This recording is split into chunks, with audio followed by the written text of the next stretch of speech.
Bonjour, l'objectif de cette vidéo est de présenter quelques techniques pédagogiques actives. La première technique que je souhaitais vous présenter est la MIG, ou méthode d'intégration guidée par le groupe. Cette technique est celle que vous allez vivre aujourd'hui. Alors pour cela, je requiers votre attention car il y a des consignes à respecter. Je vous demande de poser vos crayons, de ne pas prendre de notes, de ne pas parler entre vous, de m'écouter tout simplement. Cette technique se caractérise par le fait qu'elle favorise l'acquisition de connaissances pour et par un groupe de participants. Et pour un formateur, elle vise à s'assurer que ces connaissances théoriques soient comprises ou soient exactes. Tout d'abord, le formateur note le plan du cours et l'inscrit au tableau. Le voici. Je rappelle que les apprenants sont invités à écouter sans prendre de notes. L'animateur fait un discours de 15 à 20 minutes maximum, puis il demande à chaque participant de reconstituer individuellement le cours par écrit, pendant 5 à 10 minutes à peu près. En sous-groupe, cela peut être de 2 ou de 4 personnes, les apprenants essayent de retrouver ce qui a été dit en échangeant leurs notes. Cet échange en sous-groupe dure alors 10 à 15 minutes maximum. À chaque étape, les groupes doivent se poser une question et n'en retenir qu'une. En séance plénière, l'animateur vérifie ce qui a été compris, répond à la question et en fait une synthèse. Voilà pour les consignes à suivre sur ce qui suit. Alors posez vos stylos et bonne écoute. Comme je le disais en introduction, mon objet consiste ici à vous présenter quelques techniques pédagogiques. Parmi de nombreux intérêts ou objectifs, il faut retenir que celles-ci peuvent permettre de faire connaissance, de mobiliser des représentations, et troisièmement, d'activer et ou de mobiliser des connaissances ou de produire une réflexion.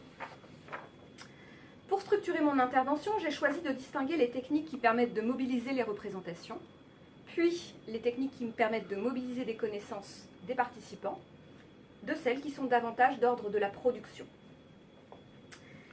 Il existe un préalable avant toute mise en œuvre de techniques pédagogiques actives.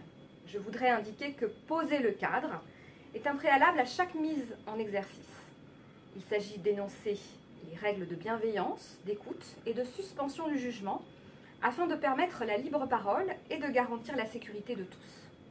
À ce titre, le formateur se doit de le garantir tout au long de la séance. Toutes les techniques que je vais vous présenter se travaillent en groupe. Pour reprendre un auteur connu en pédagogie qui est Philippe Carré, on apprend toujours tout seul mais jamais sans les autres. Autre élément en préambule qu'il convient d'énoncer, c'est la taille des groupes. Les groupes de petite taille sont inférieurs à 6 et les groupes de taille moyenne sont compris entre 6 et 25 personnes. Au-delà, on considère comme grands groupes ceux qui vont au-delà de 25 à 26 personnes. Rentrons dans le vif du sujet. Technique bien connue, celle du métaplan. C'est une technique, comme je le disais, fortement répandue, mais néanmoins intéressante pour mobiliser rapidement les connaissances des participants. Elle sollicite la créativité du groupe en s'appuyant sur la participation des personnes, la visualisation et la structuration de leurs idées. Il s'agit de répondre à une question posée par le formateur grâce à un mot ou des mots-clés que l'on écrit sur un post-it. En principe, une idée par post-it. Le formateur décide au préalable du nombre de réponses à faire solliciter et donc du nombre de post-it à distribuer. Il peut demander aux participants de venir poser leurs post-it eux-mêmes ou peut le faire également lui-même. Il questionne ensuite les réponses, s'assure de les avoir bien comprises et les classe ensuite. Il doit donc avoir anticipé une classification des réponses qu'il va potentiellement recueillir. Outre les règles déjà énoncées sur le cadre, l'animateur doit s'assurer au préalable que tous les participants savent lire et écrire, prendre en compte toutes les propositions émises par les participants et rester neutre et respectueux vis-à-vis des réponses sans jamais en écarter aucune. Ensuite, une autre technique qui mobilise les représentations des participants, c'est le photolangage.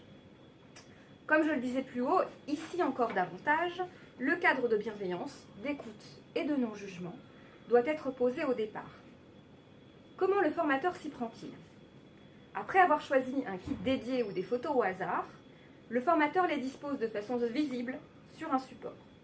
Il pose une question qu'il prend le soin de noter au tableau, puis il demande aux participants de repérer une ou des photos qui paraissent représenter pour eux la réponse à la question. Les participants sont invités à aller les regarder pour les sélectionner, une ou plusieurs photos d'ailleurs, qui correspondent le plus à la réponse à la question, en veillant à laisser les photos à leur place. Une fois les choix effectués, les participants s'expriment tour à tour sur là où les photos ont convoqué chez eux, tandis que le formateur prend note de tous ces éléments. Le formateur relance les propos s'il a besoin d'éclairage. Il reçoit les commentaires des participants sans jugement. Les participants peuvent en effet choisir de s'exposer autant qu'ils le souhaitent. Là, le cadre de bienveillance posé au départ permet de garantir un sentiment de sécurité nécessaire à cette expression. Néanmoins, la question qui est posée au départ mérite d'être mûrement réfléchie. L'expression des participants étant ouverte, il faut bien circonscrire sa question à des réponses que l'animateur sera en mesure de traiter. C'est-à-dire qu'il ne faut pas questionner des participants sur la sphère personnelle si on n'est pas psychologue. Maintenant, abordons les techniques qui mobilisent les connaissances et qui permettent à des groupes de produire une réponse dans des temps contraints ou courts. La technique boule de neige consiste à répondre à une ou plusieurs questions de façon collaborative. Au départ, face à une question posée, la personne réfléchit seule à la réponse à apporter dans un temps très court. Puis, ils réfléchissent par 2, puis par 4, puis à 8, puis tout le groupe ensemble sur des temps toujours contraints. En général, le formateur n'a pas besoin de compléter, ou très peu, puisque l'ensemble des stagiaires a participé et trouvé ensemble les réponses aux questions posées. Dans le même esprit, une autre technique se rapproche de la boule de neige, c'est la technique Philipsisis. Elle a été créée par M. Phillips. Sa technique, qu'il a nommée Philipsisis, consiste schématiquement à mobiliser la participation de 6 groupes de 6 personnes qui réfléchissent 6 minutes sur 6 questions. Cette description est schématique, parce qu'on peut toujours l'adapter, mais il s'agit de faire participer l'ensemble des participants d'un grand groupe sur diverses questions posées. Comment se déroule-t-elle? Afin de permettre la participation de tous, il convient d'organiser des îlots collaboratifs de 6 personnes maximum, 4 ou 3 étant l'idéal. Le formateur pose une question et donne un temps contraint à tous les groupes pour répondre à sa première question.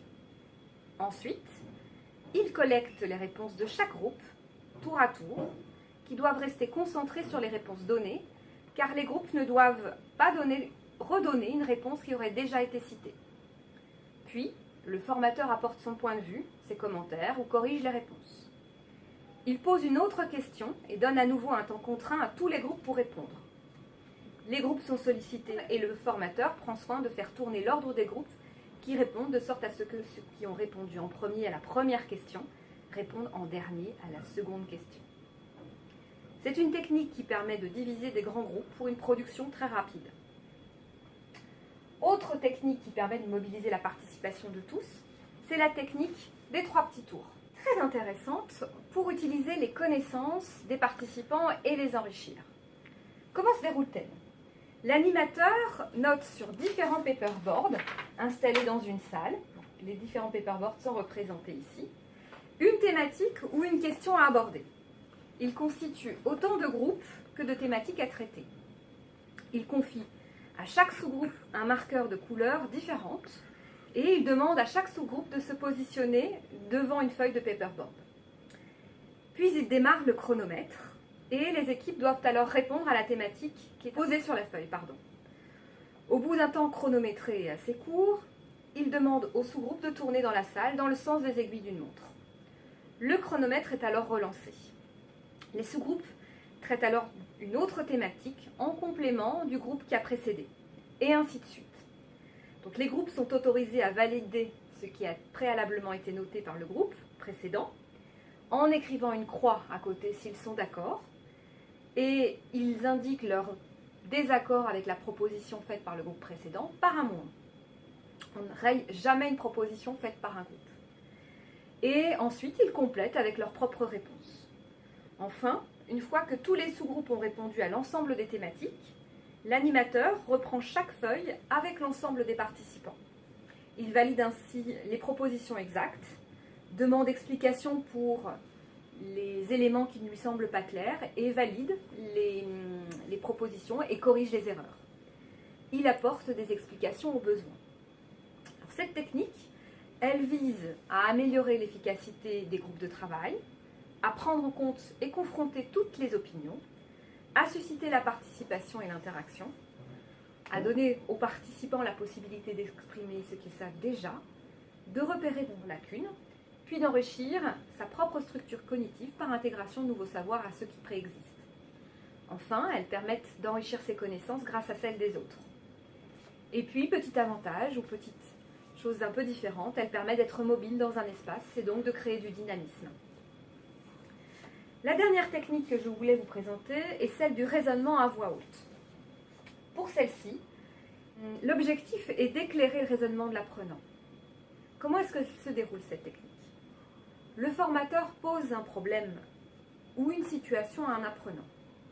Le formateur demande à l'apprenant d'énoncer à haute voix toute sa réflexion, sa compréhension et ou des hypothèses d'explication et sa démarche de résolution de problème. Il pose des questions pour faire expliciter chaque étape de l'action. On peut utiliser l'enregistrement sonore. Le rôle du formateur, c'est de faire expliciter le raisonnement pour comprendre le raisonnement du participant et l'aider à comprendre ce qui dysfonctionne dans une mise en œuvre.